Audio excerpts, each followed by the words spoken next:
Olivia Carter didn't expect a menu to change her life.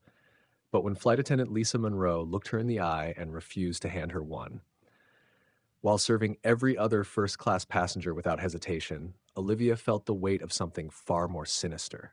What started as a quiet act of exclusion spiraled into a dark conspiracy, a string of missing passengers, and a deadly truth powerful people would kill to keep buried.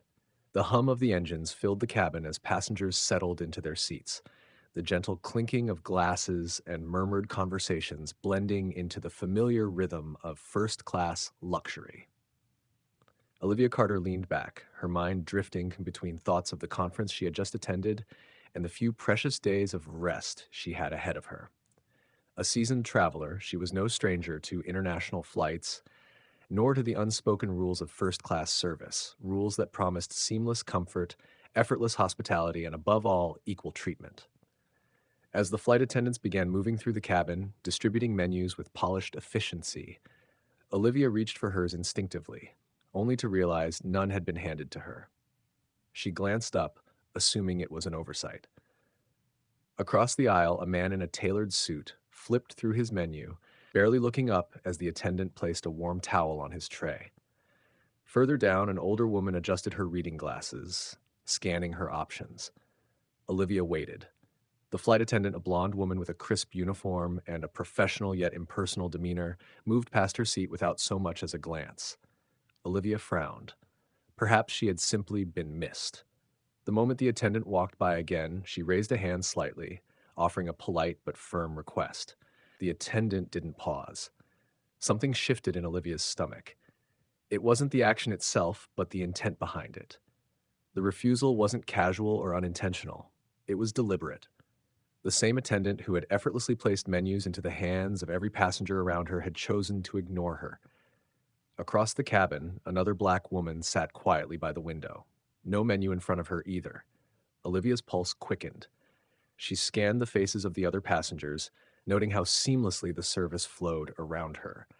There was no logical reason for the exclusion, no shortage of menus, no flight protocol that would explain why she, and only she, had been denied the simple courtesy extended to everyone else.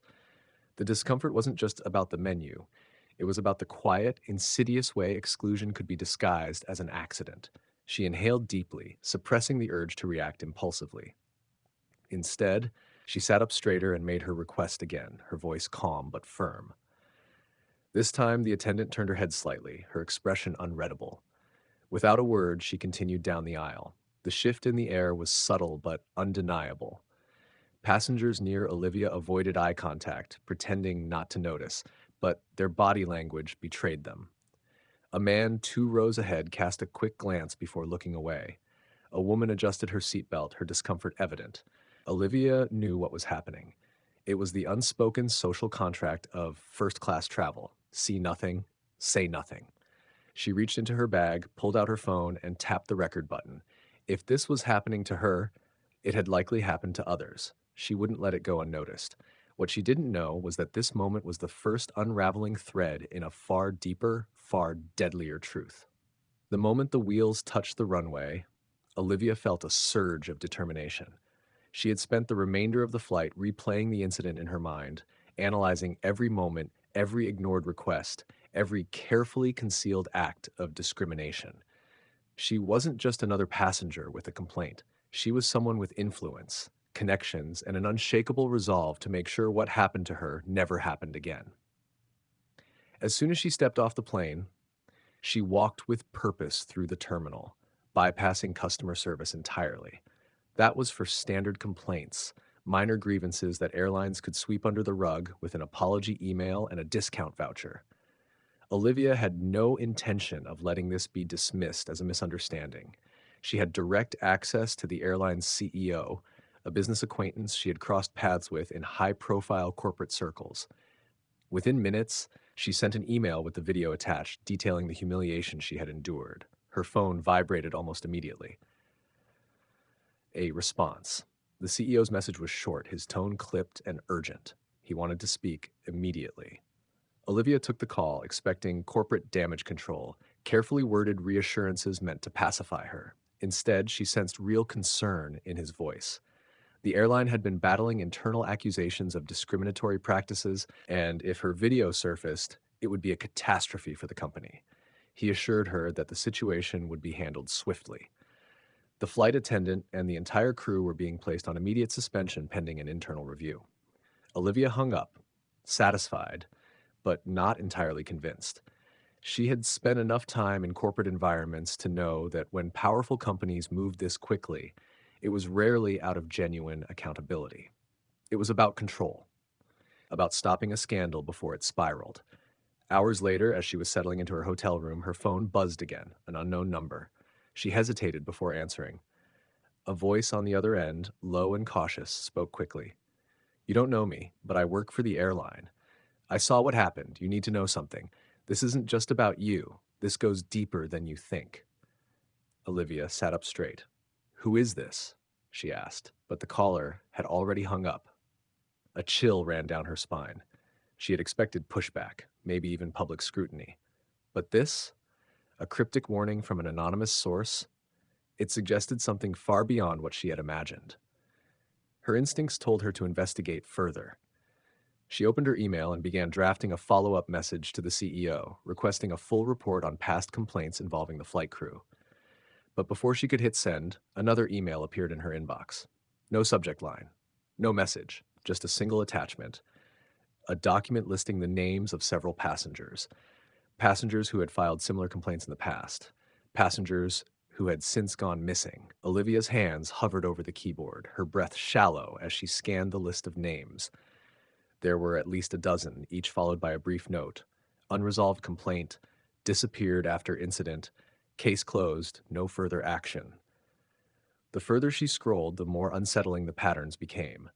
Each of these individuals had filed formal complaints against the airline, ranging from discriminatory treatment to more serious allegations of misconduct. Yet none of them had received justice.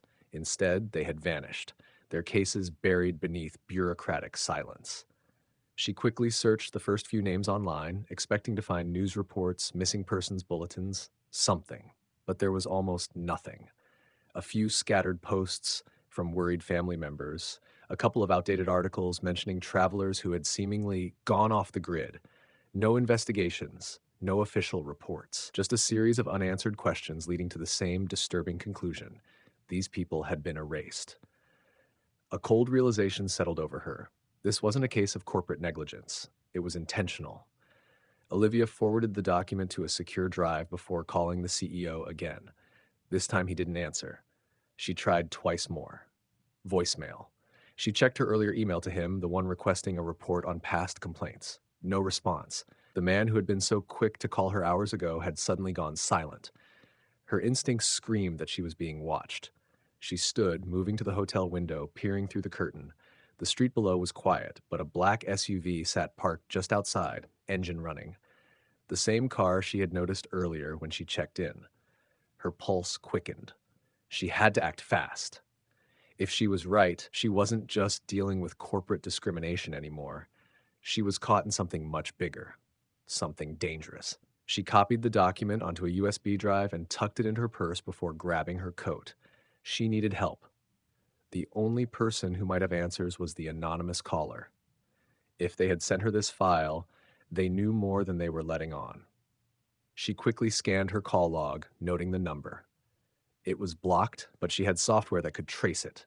Within minutes, she had an approximate location, a small cafe not far from where she was staying. She left the hotel, keeping an eye on her surroundings, her every step measured. The cafe was dimly lit, mostly empty, save for a few late-night customers hunched over laptops. She chose a booth near the back and waited. Minutes passed, then an hour. No one came. Just as she was about to leave, her phone vibrated with a new email. No text, just another attachment. She opened it. Security footage from the cafe, a grainy image of a man sitting at a table. The timestamp showed it had been taken 20 minutes ago. She looked up, her blood turning ice cold. The chair where the man had been sitting was now empty. Olivia's fingers tightened around her phone as her eyes darted across the cafe. Her pulse pounded in her ears. Someone had been here, watching her. Possibly the whistleblower, or someone trying to silence them. She scanned the faces of the remaining customers, but none seemed out of place. Whoever had been in that seat 20 minutes ago was now gone, leaving behind only the chilling realization that she was already in the middle of something she didn't fully understand. She needed to get out of there, quickly. Keeping her movements casual, she slid out of the booth, tucking her phone into her coat pocket. She walked toward the exit, her breath steady, her senses heightened. The moment she stepped outside, the night air felt heavier, the city's usual noise muted under the weight of her paranoia. The black SUV was still parked near the hotel. The engine was off now, but she could see the faint glow of a cigarette from the driver's side window. Someone was inside. A sharp vibration in her pocket made her jump. Another email. She pulled out her phone, dread sinking into her stomach before she even opened it. This time, there was no attachment, just 2 words. Walk away. Then, as if to hammer the point home, a second message appeared a moment later. Or disappear. A chill ran down her spine. This wasn't a warning anymore. It was a threat. Olivia wasn't naive. She knew what this meant. Whoever was behind this had power. The missing passengers, the buried complaints, the lack of media coverage, it all pointed to something bigger than just corporate corruption. This was an operation, one designed to eliminate problems before they could ever become scandals. And she had just become a problem. She had 2 choices. She could stop now, pretend she hadn't seen the files, let the airline handle it internally, and pray she wasn't next on the list of the disappeared. Or she could push forward, knowing full well that she was stepping into something that could get her killed. For a brief moment, she considered retreating. She could delete everything, block the number, leave it to someone else to uncover the truth. But then, she thought about the names on that list. People who had trusted the system to protect them. People who had been ignored, silenced, erased. She turned away from the hotel, walking in the opposite direction toward a busy main road where she could disappear into the crowd. She needed to think, to plan, to get this information into the right hands. Then, just as she was about to cross the street, a breaking news alert flashed on her screen. Airline employee found dead in apparent suicide. Olivia's breath caught in her throat. She tapped the notification, dread clawing at her chest. The victim's name was listed. It was the whistleblower, the one who had called her, the only person who could have helped her understand the truth. And now they were dead. Olivia felt the world tilt beneath her as she stared at the screen. The name of the whistleblower, the only person who had tried to warn her, was now just another statistic, another case closed before it could ever be investigated. Apparent suicide. The phrase made her stomach turn. She knew what it really meant. This wasn't a suicide. This was a cleanup. She turned off her phone's location services, disabled all unnecessary apps, and pulled out the backup USB drive from her coat pocket. The evidence she had wasn't just about mistreatment on a flight. It was about people who had vanished after daring to challenge the system. And now, the people behind it were making sure no one else ever would. But Olivia wasn't going to back down. She booked a last-minute ticket on a different airline under a different name, using an emergency business account that wasn't tied to her usual travel profile. She knew she was running out of time. She had seen it happen before. How scandals disappeared overnight, how names were wiped from databases, how companies with billions at their disposal made inconvenient truths vanish like they had never existed. She wasn't going to be the next one erased.